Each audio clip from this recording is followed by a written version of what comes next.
இந்த ஒரு பல்லு என்னை 2 மாதமாக படாத பாடு படுத்துருச்சு. டாக்டர்கிட்ட போயிட்டு பல்லு எடுக்க போகிறாங்க அப்படின்னு சொன்ன உடனே அங்கேயே நான் பாதி செத்துட்டேன் பயத்தில். வேறு வழியே இல்லை, எடுத்து தான் ஆகணும் அப்படிங்கிறது தான் இதுக்கு முடிவு. எடுத்ததுக்கப்புறமா எனக்கு வலி எப்படி இருந்துச்சு, மருத்துவ ஊசி போட்டதுக்கு அப்புறமாவும் பல்ல பிடுங்கும்போது வலிச்சுதா, என்னெல்லாம் சாப்பிட்டேன், எப்படிலாம் இருந்தேன் அப்படிங்கிறது தான் இந்த வீடியோவில் நான் ஷேர் பண்ண போகிறேன். Welcome to my channel. நான் உங்கள் பிரியா. என் சேனலை சப்ஸ்கிரைப் பண்ணி தொடர்ந்து ஆதரவு கொடுத்துட்ருக்க உங்கள் எல்லாருக்குமே ரொம்ப நன்றி. இனிமேல் சப்ஸ்கிரைப் பண்ண போகிறவங்களுக்கும் ரொம்ப ரொம்ப நன்றி. ஃபஸ்ட்டு எனக்காக ப்ரே பண்ணி ஆறுதல் வார்த்தை சொன்ன சிஸ்டர்ஸ் எல்லாருக்குமே ரொம்ப ரொம்ப நன்றிங்க. அந்த அன்றைக்கி எழுந்து சாமி கும்பிட்டுட்டு டிஃபன் பண்ணிட்டு கிளம்புந்து எல்லாமே நான் ஷார்ட்ஸில் ஆல்ரெடி ஷேர் பண்ணிட்டேன்.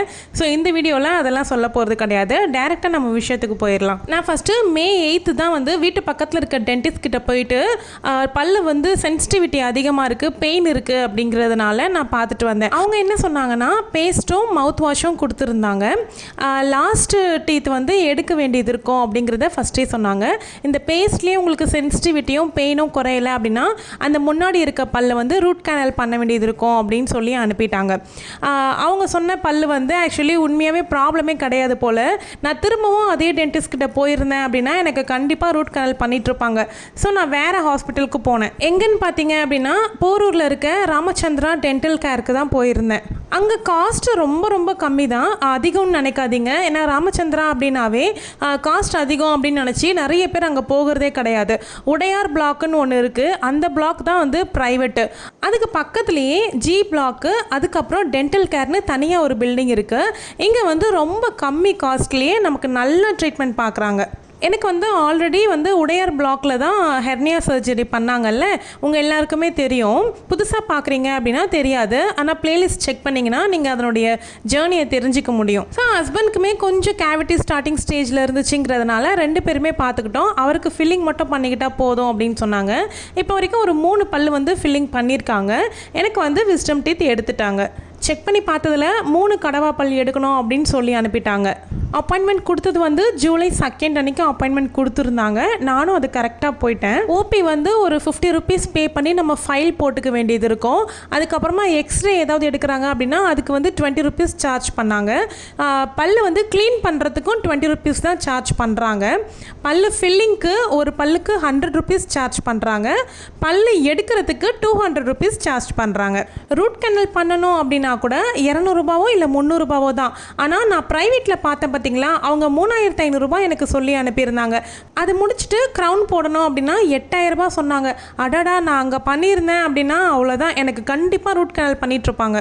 இவங்க என்ன சொன்னாங்க அப்படின்னா, நீங்கள் அந்த விஸ்டம் டீத் எடுத்துட்டீங்க அப்படின்னாவே உங்களுக்கு இந்த சென்சிட்டிவிட்டி பெயின் இது எதுவுமே தெரியாது. அதுக்கப்புறமாவும் உங்களுக்கு இருக்குது அப்படிங்கிற பட்சத்தில் நீங்கள் திரும்ப வாங்க, நம்ம செக் பண்ணிக்கலாம் அப்படின்னு சொன்னாங்க. பட் இப்போ வரைக்கும் சென்சிட்டிவிட்டி வரலை, பெயினும் எனக்கு பரவாயில்லையாக இருக்குது. அதனால் என்ன மாதிரி நீங்கள் யாராவது எடுக்க வேண்டியது இருக்குது ஆனால் பயந்துக்கிட்டு ஹாஸ்பிட்டல் போகாமல் இருக்கீங்க அப்படின்னா தயவுசெய்து அந்த மாதிரி பண்ணாதீங்க. போயிருங்க, நம்ம நினைக்கிற அளவுக்கு இது பெயின் கிடையாது. எனக்கு ஒரு பல்லு தான் அப்பாயின்மெண்ட் கொடுத்துருக்காங்கன்னு நினச்சேன். போனதுக்கப்புறமா தான் சொன்னாங்க 2மே எடுக்க போகிறோம், ஒரே சைடில் இருக்கிற மேலே கீழே உள்ள பல்லு 2மே எடுக்க போகிறோம் அப்படின்னு சொல்லிட்டாங்க. இன்னும் பயம் தாங்கவே முடியலை. வலி அதிகமாக இருக்குமா அப்படின்னு சொல்லி கேட்டேன். அந்தளவுக்கு இருக்காது, உங்களுக்கு பெயின் கில்லர் கொடுப்போம் அப்படின்னு சொன்னாங்க. மறுத்து போகிற இன்ஜெக்ஷன் ஃபஸ்ட்டு ஒரு 4 பக்கம் போட்டாங்க. ஒரே இடத்துல போடுறது கிடையாது, சுற்றிலும் ஒரு 4 இடத்துல போடுறாங்க. அந்த மறுத்து போகிற இன்ஜெக்ஷன் போடுறத மட்டும் நம்ம தாங்கிட்டோம் அப்படின்னா அவ்வளோதான். அதுக்கப்புறம் எதுவுமே நமக்கு பெயின் தெரியறது கிடையாது. ஒரு சில வீடியோஸ் நானுமே பார்த்துருந்தேன். அவங்க என்ன சொன்னாங்கன்னா பல்லு பிடுங்கும்பொழுது நமக்கு லைட்டாக பெயின் இருக்குது அப்படின்னு சொன்னாங்க. பட் எனக்கு அந்த பெயின் கூட இல்லை, ஆனால் அழுத்தம் மட்டும் தெரிஞ்சிச்சு. அவங்க எடுக்கிறது அசைக்கிறது பிடுங்கும்பொழுது பல்லு நம்மளுடைய வேர்லேருந்து வெளியில் வர அந்த அழுத்தம் எல்லாமே எனக்கு தெரிஞ்சுது. பெயின்னு பார்த்தீங்கன்னா பெயின் கிடையாது. மறுத்து போகிற இன்ஜெக்ஷனுடைய அந்த எஃபெக்ட் குறையறதுக்கு ஒரு 2-3 மணி நேரம் ஆச்சு. முக்கியமாக நீங்கள் ஃபாலோ பண்ணிக்க வேண்டிய விஷயம் என்ன அப்படின்னா, அவங்க பல்லு எடுத்ததுக்கப்புறமா அந்த இடத்துல ஒரு காட்டன் வச்சு அனுப்புவாங்க, கடிச்சிக்கோங்க அப்படின்னு சொல்லுவாங்க. நான் அந்த காட்டன் அவங்க 1 hour கடிச்சிக்கணும் அப்படின்னு சொன்னாங்க. நான் வீட்டுக்கு வர்றதுக்கு 2 மணி நேரம் ஆச்சு. ஆனால் 2 மணி நேரம் அதை கடிச்சு வச்சுக்கிட்டேன். அதனால் அந்த இடத்துல பிளட் நல்லாவே கிளாட் ஆயிடுச்சு. பல்லு எடுத்ததுக்கு அப்புறமா நம்ம எச்சில் வந்து துப்பவே கூடாது.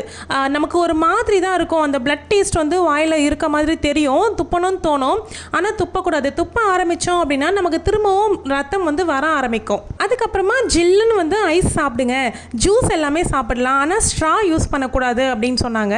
அவங்க வந்து இன்ஸ்ட்ரக்ஷன் மாதிரி ஒரு பேப்பரே கொடுத்து அனுப்பிச்சிட்டாங்க. தயிர் சாதம் வந்து ஜில்லுன்னு சாப்பிடலாம் அப்படின்னு சொல்லியிருந்தாங்க. எனக்கு ஆக்சுவலாக அந்த மரத்தை போகிற ஃபீலிங் எல்லாமே முடிஞ்சதுக்கு அப்புறமா கூட தாங்க முடியாத வலி அப்படிங்கிறதெல்லாம் கிடையவே கிடையாது. டாலரேட் பண்ணுற அளவுக்கான பெயின் மட்டும்தான் இருந்துச்சு. அதுக்கு முன்னாடி எனக்கு பல்லு வலிச்சுது பார்த்தீங்களா, அதை விட இது கம்மி அப்படின்னு தான் நான் ஃபீல் பண்ணேன். பல்லு எடுக்கிறதுக்கு பயந்துக்குன்னு அந்த பெயினோடு இருக்கிறதுக்கு பதிலாக எடுத்துட்டோம் அப்படின்னா அந்த 1 வீக் நமக்கு எல்லாமே ப்ராப்ளம் சால்வ் ஆயிரும். அதே மாதிரி நைட்டு தூங்கும்போது நம்ம பல்லு எடுத்தாங்க பார்த்தீங்களா, அந்த பக்கம் படுத்துக்காம ஆப்போசிட் சைடாக படுத்துக்கணும். அவங்க கொடுக்குற டேப்லெட் வந்து கம்ப்ளீட்டாக எத்தனை டோஸ் கொடுக்குறாங்களோ அதை கண்டினியூவாக ஃபாலோ பண்ணிடுங்க. ஒரு 2 வீக்ஸ்க்கு வந்து உப்பு தண்ணியில் வாய் கொப்பளிக்கணும் அப்படின்னு சொன்னாங்க. பட் அதை மட்டும்தான் எனக்கு ஃபாலோ பண்ணுறதுக்கு நான் மறந்துடுறேன். இது வரைக்கும் டென்டலுக்குன்னு நான் ஹாஸ்பிட்டலுக்கு போன யுகமே கிடையாது, இதுதான் ஃபஸ்ட் டைமு. அதனாலேயே மரண பயம் இருந்துச்சு. ஆனால் அந்த அளவுக்கு நான் பயந்த அளவுக்கு இது பெயின் கிடையாது. சிலருக்கு காம்ப்ளிகேட்டாக இருக்குது, இன்ஃபெக்ஷன்ஸ் அதிகமாக இருக்குன்ற பட்சத்தில் அந்த கம்ஸ் வந்து பல்ல ரொம்ப மூடி இருக்குது அப்படின்னா அவங்க அந்த கம்மை பிரிச்சுட்டு அதுக்கப்புறம் பல்லை எடுத்துகிட்டு ஸ்டிச்சஸ் போடுவதாக சொன்னாங்க. ஆனால் எனக்கு அந்த மாதிரி பண்ணலை. அந்த நாள் மட்டும் டேப்லெட் போடுற அளவுக்கு கூட எனக்கு வாய் திறக்கிறதுக்கு கொஞ்சம் கஷ்டமாக இருந்துச்சு. நெக்ஸ்ட் டேலேருந்து நான் ரொம்பவே நார்மலாகினே வந்துட்டேன். இருந்தாலும் 2 நாள் கம்ப்ளீட்டாக ரெஸ்ட் எடுத்துக்கிட்டேன். அதுக்கப்புறமா நம்ம காத்திருக்கலாம், ஆனால் நம்மளுடைய வேலை வந்து காத்திருக்காது, நம்மளை தான் கூப்பிட்டுட்டே இருக்கோம். அதனால் நான் ரொட்டீனுக்குள்ளே இறங்கிட்டேன். 3 எடுக்கணும் சொன்னதில் 2 எடுத்தாச்சு. இன்னொரு பல் எடுக்க வேண்டியது இருக்குது, அது ஃப்யூச்சரில் எடுத்துக்குவேன். கண்டிப்பாக உங்களுக்கு இன்ஃபார்ம் பண்ணுறேன். வேறு ஏதாவது டவுட்னா கமெண்ட்டில் கேளுங்க. சேனலுக்கு புதுசாக வரீங்க அப்படின்னா சேனலை சப்ஸ்கிரைப் பண்ணிக்கோங்க, லைக் பண்ணிக்கோங்க.